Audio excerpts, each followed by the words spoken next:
کبھی ضائع نہیں کرتا. یہ اللہ کے وعدے ہیں. ایمان لڑتا ہے.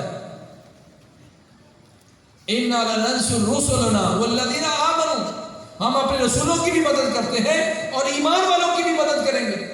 یہ اللہ کا وعدہ، ایمان والوں کی مدد ہوگی. وہ ہے کہاں وہ ایمان والے جو اللہ سے مدد مانگ رہے ہیں؟ اللہ کہ وَأَنْتُمُ الْأَعْلَوْنَ إِن كُنتُم مُؤْمِنِينَ، بلندیاں تمہارا مقدر ہوگی، شرط یہ کہ تم مومن بن کے دکھاؤ.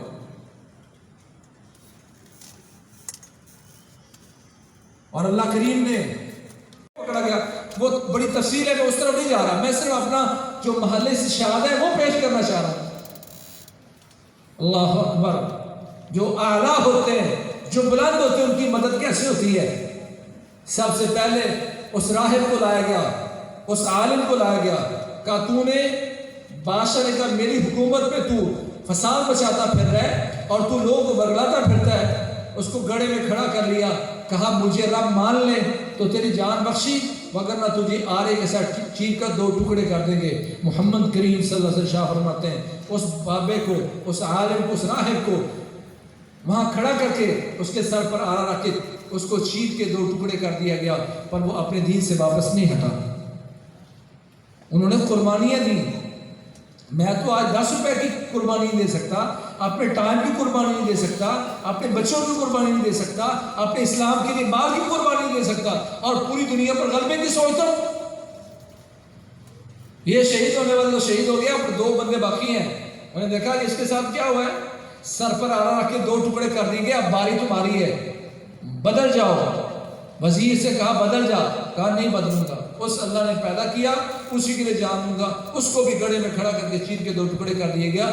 بچے کو بادشاہ اس لیے بچانا چاہتا تھا، اس پر محنت بڑی کی تھی، اس کو جادوگر بنایا تھا اور اس کے جادو کے ذریعے وہ اپنے لوگوں کو ڈرا ڈھونڈ کے حکومت کرنا چاہتا تھا. اس کو بچانے کی خاطر اس نے کہا اس بچے کو پکڑو اور اس کو ایک پہاڑی پر لے جاؤ. فوجیوں کو تیار کر کے بھیجا کہ اس کو لے جاؤ اور اگر تم مجھے رب مان لے تو واپس لے آنا، وگرنہ وہیں سے اٹھا کر اس کو نیچے پھینک دینا. بچے سے کہا ہاں بادشاہ کو رب مانتا ہے؟ کہا نہیں، جس نے پیدا کیا وہی رب ہے، اسی کو مانتا ہوں. جب اس کو پکڑ کر زنجیروں میں جکڑا ہوا یہ نوجوان جس کو پکڑ کر نیچے پھینکنے لگے تو اس نے اللہ سے دعا کی اللہم قنیہم بما شئت، یا اللہ تو جس طرح بھی چاہتا ہے ان خبیثوں سے مجھے بچا لے. پیارے پیغمبر فرماتے ہیں ساری اس پہاڑی پر زلزلہ آ گیا، سارے فوجی نیچے گر کر مر گئے. رب کائنات نے اس نوجوان کو پھر سے بچا لیا. اکیلا بندہ حکومت سے ٹکرا رہا ہے. مثالیں پیش کی جا رہی ہیں. وہ تو لوگ تھے، نوجوان تھے، بوڑھے تھے، سبھی لڑے. افغانستان میں لڑنے والے سبھی تھے، لیکن یہ ایک نوجوان ہے دوبارہ بادشاہ کی مجلس میں آ گیا. کہا میرے فوجی، کہا ان کو میرے رب نے تباہ کر دیا. پھر ایک نیا دستہ اس نے فوجیوں کو تیار کیا. کہا اس کو پکڑو اور اس کو لے جاؤ، سمندر میں لے جاؤ. اگر تو مجھے رب مان لے تو واپس لے آنا، وگرنہ اس کو وہیں سے سمندر میں پھینک دینا. دوبارہ جب اس کو سمندر میں گرایا جانے لگا پھر اس نے اللہ سے دعا کی یا اللہ مجھے جیسے چاہتا ہے ان سے بچا لے. کشتی بحر میں پھنسی، سارے فوجی غرق ہو کے تباہ ہو گئے. اللہ کریم نے اس نوجوان کو پھر سے بچا لیا. جو اللہ والے ہوتے ہیں ساری دنیا ایک طرف ہو، اللہ کریم ان کو ہمیشہ زندگی بخشتا ہے، بقا دیتا ہے، عزت دیتا ہے. بادشاہ کے دربار میں آ گیا. کہا میرے فوجی، کہا میرے رب نے ان کو بھی تباہ کر دیا. کہا اگر تو مجھے مارنا چاہتا ہے تو طریقہ تجھے میں بتاتا ہوں. کل ساری اپنی فوج اکٹھی کر، ساری پبلک اکٹھی کر، ان کو جب تو اکٹھا کرے گا پھر میں تمہیں بتاؤں گا کہ طریقہ کیا ہے. وہ چونکہ پریشان بڑا تھا، ایک ایمان والے کے مقابلے میں پورا طاغوت، پوری حکومت اس وقت کا فرعون وہ مرا ہوا تھا. وہ چاہتا جان چھوٹے اٹھی طرح. فوج بھی اکٹھی ہے، لوگ بھی اکٹھے ہیں. بچے نے آگے تیر دیا، کہا پڑھ بسم رب ھذا الغلام، اس بچے کے رب کا نام لے کے چھوڑتا ہوں. اس نے تیر چھوڑا، بچے کے سینے پر لگا، بچہ گرا، ٹپ ٹپ خون زمین پر گرا. بچہ شہید ہوا. پر اس کے خون کا نتیجہ کیا ہوا کہ اسی مجلس میں 70,000 لوگ مسلمان ہو گئے. اور ان 70,000 کے لیے انہوں نے کیا کیا؟ خندقیں کھود دی. والسماء ذات البروج کی جا کے ساری تفصیل دیکھیے گا. ایمان لڑتا ہے. اللہ کریم اپنے بندوں کو اس طرح فتوحات دیتا ہے. ان اللہ یدافع عن الذین آمنوا، اللہ پھر خود دفاع کرتا ہے، اللہ خود ہی ایمان والوں کے ساتھ کھڑا ہوتا ہے۔ اگر ہم چاہتے ہیں کہ پیغام پاکستان ہماری نسلوں میں پہنچے تو اس کا سب سے پہلے طریقہ یہ ہے کہ اپنے آپ کو کافروں کی تہذیب سے آزاد کروا کے ایک سچا مومن بنائیں۔ جب آپ مومن بنیں گے تو آپ کی مدد اللہ کے ذمے، پھر ایک ایک بندہ حکومت سے ٹکرائے گا، حکومت کو پاش کر کے رکھ دے گا۔ پہلے وہ اکیلا تھا، 70,000 اس کے ساتھ ہیں۔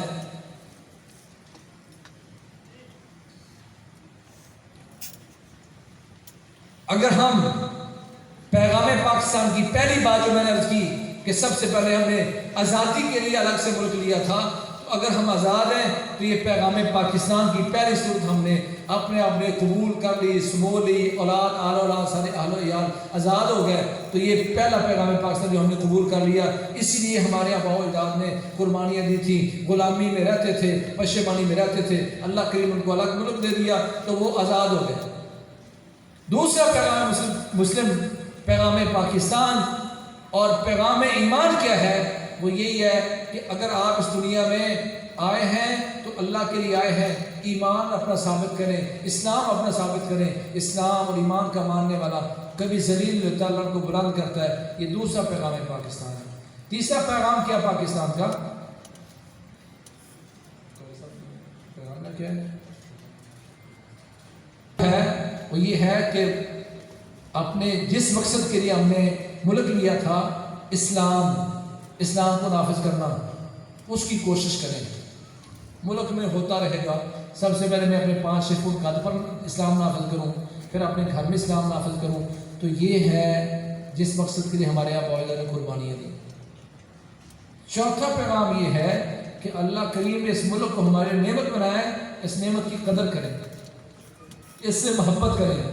کچھ دن کا عقل کا برتن الٹا ہو جاتا ہے نا، وہ کہتے ہیں یہ تو ملک کی بات کرتے ہیں نا، ملک سے محبت کرنا، یہ تو نعوذ باللہ بت پرستی ہے اور یہ شرک ہے۔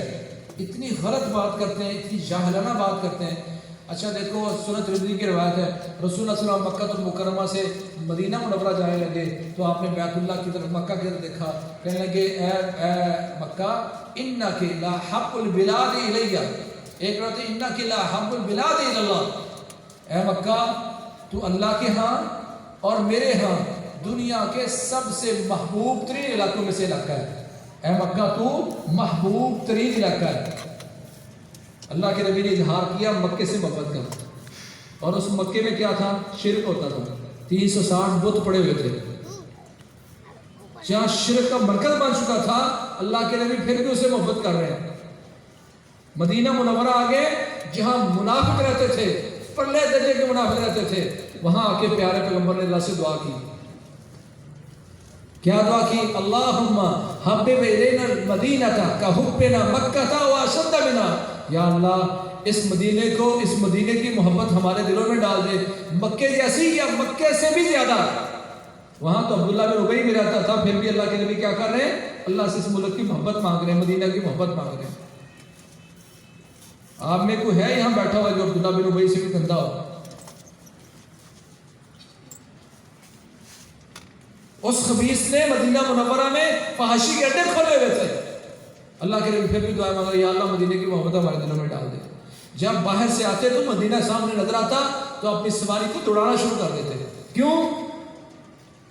لِحُبِّهِ إِيَّاهَا، مدینے کی محبت کیسے اللہ کے نبی سواری دوڑاتے؟ مدینے کی محبت، جہاں عبداللہ بن ابی اور سارا کچھ تھا۔ تو یہ اس ملک سے محبت کرنا یہ بھی ہمارا ہے، فریضہ ہے۔ پھر اس ملک کا دفاع کرنا، پھر اس کی عظمت کو دنیا میں بیان کرنا، یہ ہمارے ذمے ہے۔ یہ پیغام پاکستان کی وہ چیزیں تھیں جو ہمیں یقیناً اپنے دلوں میں جگہ دینے کی ضرورت ہے۔ اللہ کریم ہمیں، ہماری آل اولاد کو، مسلمانوں کو، پاکستان کو بالخصوص اور دنیا کے سارے مسلمانوں کو بالعموم اللہ تعالیٰ عزت و شرف بخشے۔ افغانستان فتح ہو گیا، اب انشاءاللہ یہ سارے کے سارے مجاہدین کہاں جائیں گے؟ کشمیر۔ ہم کہتے تھے، لوگ کہتے تھے پتہ نہیں افغانستان میں فتح ہونا کہ نہیں ہونا، ہم کہتے تھے انشاءاللہ افغانستان بھی فتح ہوگا، وہ ہو گیا، تو انشاءاللہ کشمیر بھی کبھی کافروں کے ہاتھ میں نہیں رہے گا، وہ بھی ہمارا ہے اور سارے کا سارا ہے انشاءاللہ، وہ بھی اللہ نے ہمارے مقدر میں کرنا ہے، بس ہم نے دیکھنا ہے کہ اس تحریک میں ہمارا کتنا ہاتھ ہے، کتنی کوشش ہے۔ افغانستان فتح ہوا، ہمیں بڑی خوشی ہے، پر جن لوگوں نے جہاد نہیں کیا اللہ کی قسم وہ بیچارے اس خوشی سے بھی محروم ہیں۔ اللہ نے اس کی لذت صرف ان کو نصیب کی ہے جو جہاد سے محبت کرتے تھے۔ تو اللہ کریم ہمیں ایک سچا مسلمان بن کے ایسی زندگی بسر کرنے کی توفیق دے جو دنیا میں بھی عظمت والی ہو اور آخرت میں بھی عظمت والی ہو۔ فاقول قولی ھذا واستغفر لكم سبحان اللہ وبحمدہ۔